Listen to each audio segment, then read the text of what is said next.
अस्सलाम वालेकुम, I am Bilal Saeed from Comfort Arena YouTube channel. Viewers, आज के इस वीडियो में हम कंटिन्यू करेंगे अपनी clear to do android mobile application के डेवलपमेंट को, जो कि हम बना रहे हैं जावा के अंदर। अगर आपने हमारी इससे पिछली वीडियो नहीं देखी तो सबसे पहले मैं आपको रिकमेंड करूँगा कि आप उसको देख लीजिए और उसके बाद आज की इस वीडियो को कंटिन्यू कीजिएगा।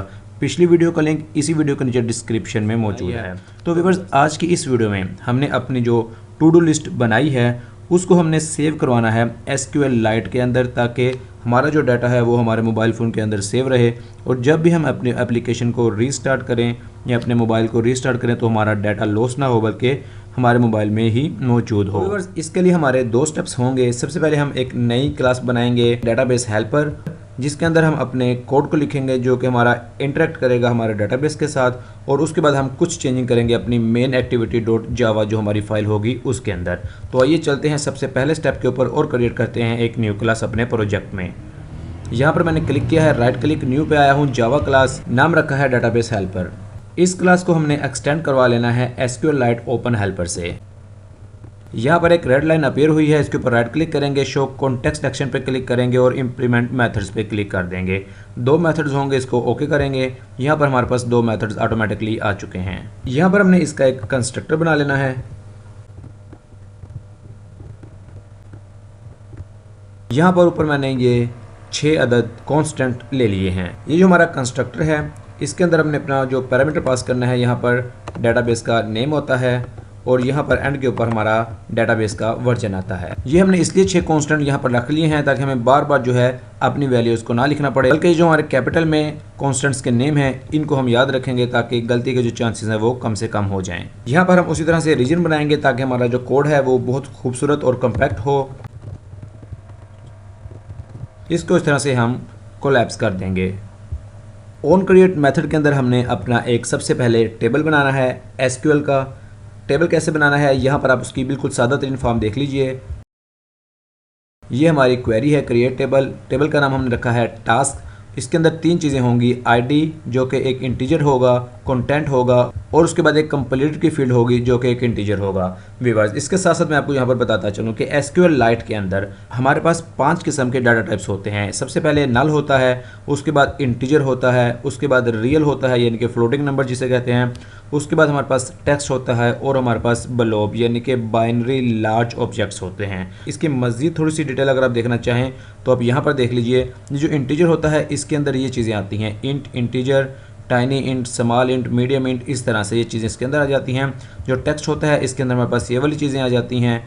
कैरेक्टर है, वैर, वेरिंग कैरेक्टर, इस तरह की चीज़ें जो है ये हमारी सारी टेक्स्ट के अंदर आती हैं। उसके बाद जो BLOB हैं इसके अंदर हमारा जो बाइनरी डाटा होता है इमेजेस वगैरह का वो आ जाता है। उसके बाद जो रियल है उसके अंदर हमारे फ्लोटिंग नंबर्स आ जाते हैं और यहाँ पर हमारे पास नीचे न्यूमेरिक है, इसमें ये वाली चीज़ें आ जाती हैं। तो आइए ये वाली जो हमारी स्टेटमेंट है इसको मैं यहाँ से कॉपी कर रहा हूँ। कॉपी करके हमने इसको यहाँ पर डाला है और इसकी ये शक्ल आपके सामने आ रही है। लेकिन अब हमने यहाँ पर ये जो चीज़ें हैं ये हमने चूँकि कॉन्स्टेंट्स यहाँ पर बना रखे हैं, ID का भी बना रखा है, कंटेंट और कंप्लीटेड का भी हमने, ये कैपिटल वाले जो लेटर हैं इसको हमने यूज़ करना है।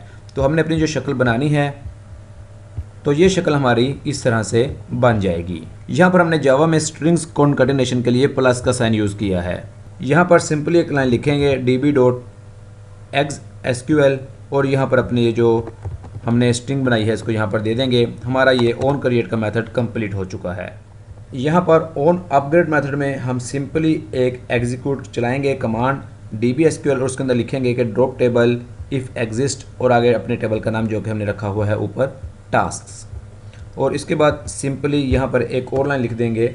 ऑन क्रिएट जो मेथड है उसको कॉल कर लेंगे DB के साथ। ऑन अपग्रेड का मेथड उस वक्त आपको काम देता है जब आप अपने टेबल के अंदर कोई नया कॉलम ऐड करते हैं या कोई कॉलम ड्रॉप करते हैं, तो उस सूरत में ये जो आपका ऑन अपग्रेड मेथड है ये आपके पुराने टेबल को डिलीट करता है और आपके लिए इस मेथड पे दोबारा इसको ले जाता है और नया टेबल क्रिएट करवा देता है। अब यहाँ पर हमने CRUD 4 मेथड्स को डिफाइन करना है। क्रिएट होगा, नया रिकॉर्ड ऐड करेंगे, रीड करेंगे अपने रिकॉर्ड्स को, अपडेट और डिलीट। तो आइए अपने मेथड्स को यहाँ पर बना लेते हैं। सबसे पहले हम अपना क्रिएट का बना लेते हैं जिसको हम कहते हैं ऐड टास्क। तो इसके लिए सिंपल हमने क्या करना है, इस तरह से बना लेना है मेथड। फटाफट हम आपको दिखा देते हैं। नाम इसका रख लेते हैं ऐड टास्क। ये एक पैरामीटर ले लेगा टास्क का और इसके अंदर जो चीज़ें आ जाएंगी वो आप देखिए।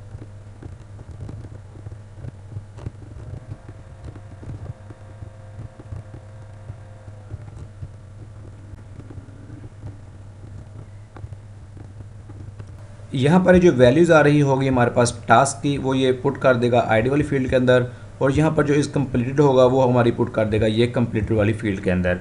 अब ये जो चीज़ है इसका मतलब ये है कि अगर तो ये कंप्लीटेड ट्रू है तो डेटाबेस में 1 लिखा जाएगा, वरना फिर डेटाबेस में 0 लिखा जाएगा। क्योंकि SQLite DB के अंदर बूलियन कोई चीज़ नहीं है, इसलिए हम बूलियन की जगह फिर यहाँ पर इंटीजर को यूज़ करेंगे।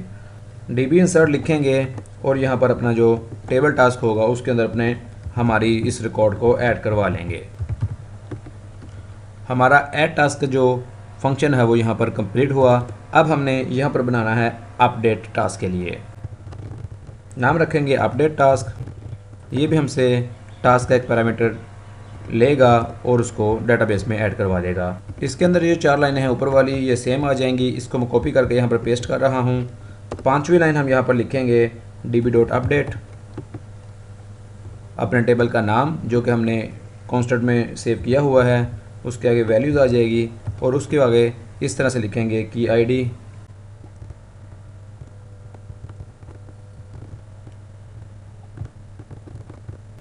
इस तरह से हमने हमारा जो टास्क होगा उसकी आईडी को लेंगे और उस आईडी के ऊपर हम अपनी टास्क को अपडेट कर देंगे। सिंपल यहाँ पे डीबी को क्लोज़ करेंगे। हमारा दूसरा मेथड भी कंप्लीट हुआ है। अब हमने बनाना है डिलीट के लिए एक मेथड।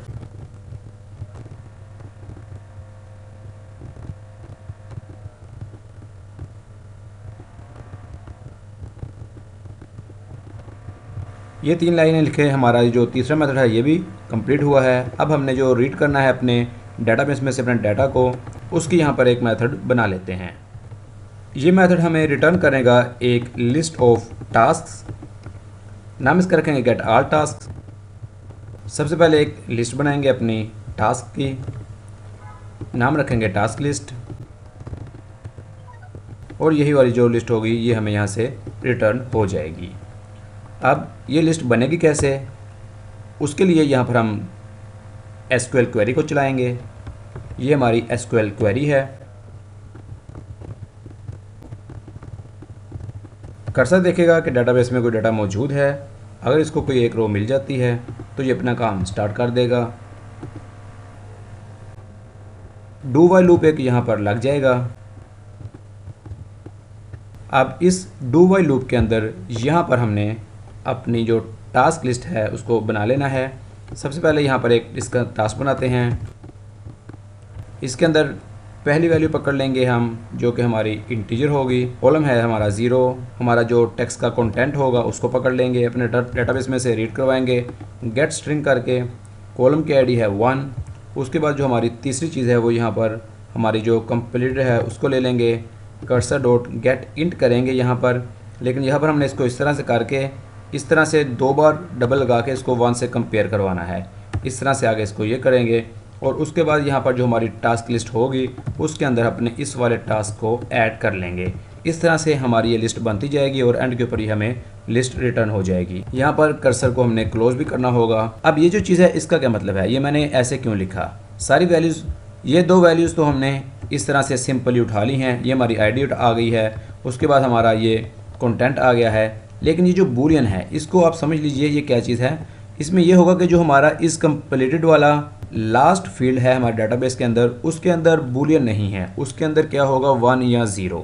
तो ये क्या करेगा, ये जब भी कोई वैल्यू वहाँ से पढ़ेगा उसको कंपेयर करेगा 1 के साथ। अगर तो 1 है तो ये हमें बूलियन का ट्रू है वो दे देगा, अगर 1 नहीं है तो हमें ये बूलियन का फॉल्स दे देगा। इस तरह से हम इसको इंटीजर से बूलियन के अंदर कन्वर्ट कर लेंगे, इसलिए हमें ये चीज़ यहाँ पर लिखनी पड़ी है। तो यहाँ पर हमारा ये जो चौथा मेथड था लिस्ट को गेट करने का, तमाम डाटा को रीड करने का अपने डेटाबेस में से, वो हमने यहाँ पर मुकम्मल कर लिया है। हमारा यहाँ पर जो स्टेप नंबर 1 है वो यहाँ पर मुकम्मल हुआ है। अब हमने चलना है स्टेप नंबर 2 के ऊपर और चेंजिंग करनी है अपनी मेन एक्टिविटी डॉट जावा में, जहाँ पर सारा डाटा हमारे डेटाबेस में सेव हो रहा होगा। इसको मैं यहाँ पर क्लोज़ कर रहा हूँ। आ जाते हैं अपने main activity dot Java file के अंदर। यहाँ पर ऊपर वेरिएबल्स के अंदर हमने आ जाना है। डेटाबेस हेल्पर की क्लास बनाई है, उसको यहाँ पर हमने नाम मैंने रख दिया है DB। अब हमने यहाँ पर आकर इसको इनिशियलाइज भी करवा लेना है, यानी कि इसके एक इंस्टेंस हमने यहाँ से बना लेनी है। इसके बाद ये जो हमने अपनी टास्क लिस्ट बनाई थी पिछली वीडियो में आरजी और टेम्परेरी, इसको अब हमने परमानेंटली बनाना है। अब ये जो टास्क लिस्ट है ये आ जाएगी हमारी DB के अंदर से। db.getAllTask का जो हमने मेथड बनाया था ये हम वहाँ से लेगा और ये जो 2 लाइनें हैं इसको मैं यहाँ से रिमूव कर रहा हूँ। टास्क अडाप्टर में हमने आ जाना है यहाँ पर नीचे, ये जो हमारा लास्ट एक इंटरफेस हमने बनाया था इसके ऊपर हमने यहाँ पर एक मेथड बना लेना है। पब्लिक मेथड होगा, नाम इसका मैं रखूँगा सेट टास्क, और ये हमसे एक लिस्ट ऑफ टास्क लेगा और ये डाटा सेट के ऊपर उसको सेट करवा देगा। नाम इसका रखा है हमने टास्क, और ये 2 लाइनें यहाँ पर मैंने पेस्ट की हैं। इतना काम करके वापस आ जाएंगे अपने मेन एक्टिविटी में और यहाँ पर सबसे नीचे आ जाएंगे। हमारा लास्ट मेथड था ऑन ऐड टास्क, इसके आगे एक मेथड और बना लेते हैं।